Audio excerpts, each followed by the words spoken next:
British বিরোধিতার জন্য ভারতের একটি মাত্র শিক্ষা প্রতিষ্ঠানকে বন্ধ করে দিয়েছিল ব্রিটিশরা। একদিন দুদিন নয়, একটানা 23 বছর খুলতে দেওয়া হয়নি তৎকালীন ডুপ্লে কলেজ, যার বর্তমান নাম চন্দননগর গভর্নমেন্ট কলেজ।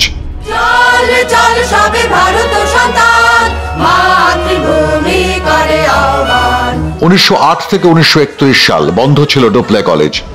ফরাসি উপনিবেশ চন্দননগরের ডুপ্লে কলেজের সেই সময়ের ভারপ্রাপ্ত অধ্যক্ষ ছিলেন বিপ্লবী চারুচন্দ্র রায়।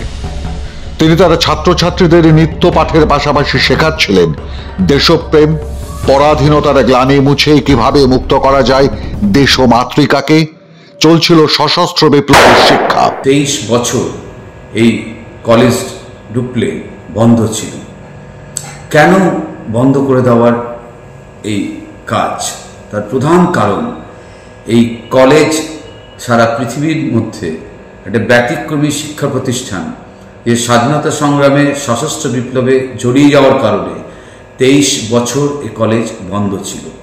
কারণ সেই সময় বিপ্লবী চারুচন্দ্র রায় ছিলেন এই কলেজের ভারপ্রাপ্ত অধ্যক্ষ, তখন তাকে ডেপুটি ডিরেক্টর বলা হতো। তিনি ছিলেন বিপ্লবীদের গুরু, এবং তার যারা ছাত্র, শহীদ কানাইলাল দত্ত, রাসবিহারী বসু, মতিলাল রায়, শ্রীশচন্দ্র ঘোষ, এরকম আরও অনেকে যারা চারুচন্দ্র রায়, বিপ্লবী চারুচন্দ্র রায়ের ছাত্র ছিলেন। এবং এই চন্দননগর শহরের বিপ্লবী যে কাণ্ড কারখানা, যাকে আমরা বলি চন্দননগর বিপ্লব তীর্থ, তার সশস্ত্র সংগ্রামের বিশ্বাসী বিপ্লবীরা এই কলেজ ডুপ্লে চারুচন্দ্র রায়ের সাথে প্রত্যক্ষভাবে জড়িয়েছিলেন। ফলে ব্রিটিশদের কাছে এই সাম্রাজ্যবাদী শক্তির বিরুদ্ধে যে স্বাধীনতা আন্দোলনের যে লড়াই, তাতে সশস্ত্র সংগ্রামের যে ইতিহাস, সেখানে কলেজ ডুপ্লের গুরুত্ব, সেই সময় কর্মকাণ্ড অসীম। 1931 সালে ফের দরজা খোলে কলেজের।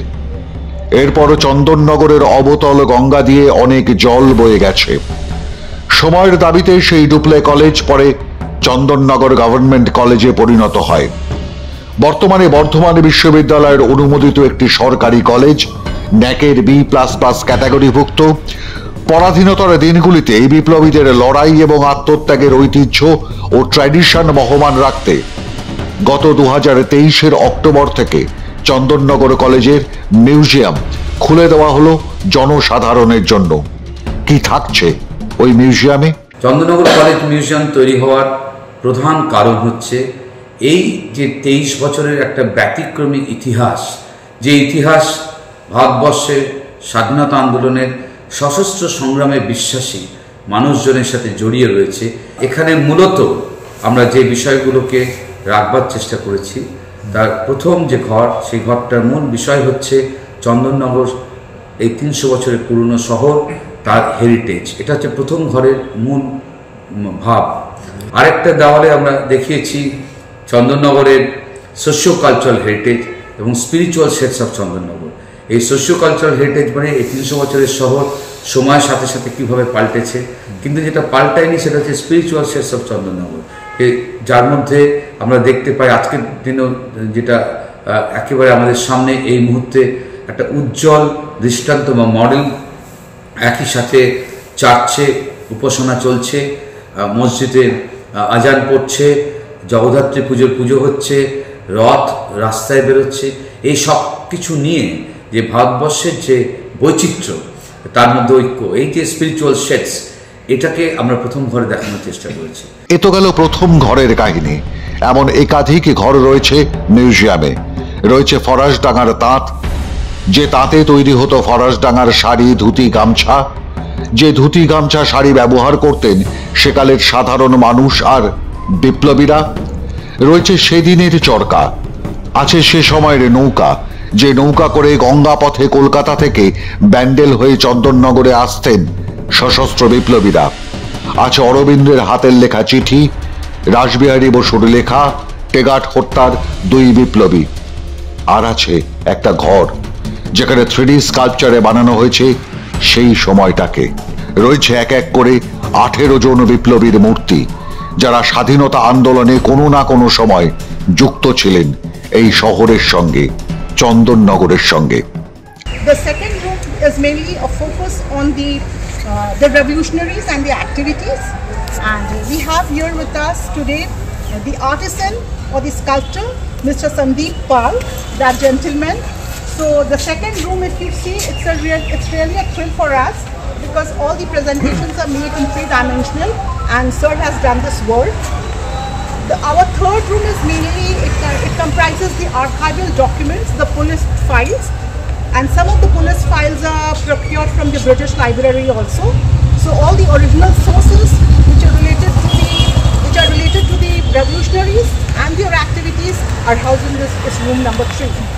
একদা ফরাসি উপনিবেশ চন্দননগর, 300 বছরের ইতিহাস জড়িয়ে গোটা শহরে, কলকাতার থেকে কিছুটা কম বয়সী সেই চন্দননগরে ফরাসি আমলে গড়ে তোলা একটি 200 বছরের পুরনো হেরিটেজ ভবনে তৈরি করা হয়েছে এই অভিনব মিউজিয়াম, যেখানে থমকে আছে সময়। শুধু দেশের বিপ্লবী আন্দোলনের নানা রকমের ঘটনা কাহিনী নয়, আছে গোটা চন্দননগরের বদলে যাওয়ার ইতিহাস, শিল্পকলা, খেলাধুলা, পালাগান, কবিগান, যাত্রাপালা। আছেন সেই সব বিখ্যাত মানুষজনেরা যারা ভালোবেসে রয়ে গিয়েছিলেন চন্দননগরে।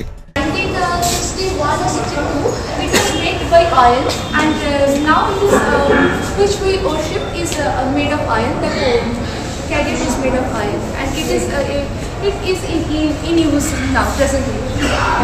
Yeah, it was abandoned for a very long time and it was lying down somewhere. So they got it out and restored it. And it would have been the chariot. Yeah, this is a traditional chariot of Chandanagar. It's part of the rituals, religious ritual. এনারা চন্দননগর কলেজের 2 প্রাক্তনী। এদের মধ্যে একজন গবেষণা করছেন Edinburgh বিশ্ববিদ্যালয়ে। এই আশ্চর্য সুন্দর মিউজিয়াম গড়ে তুলতে কলেজ কর্তৃপক্ষের সঙ্গে হাত মিলিয়েছেন চন্দননগর কলেজের এই সব প্রাক্তনীরাও। তারাও আসছেন শনিবার রবিবার করে দর্শনার্থীদের সঙ্গে তাদের গাইডের কাজ করতে।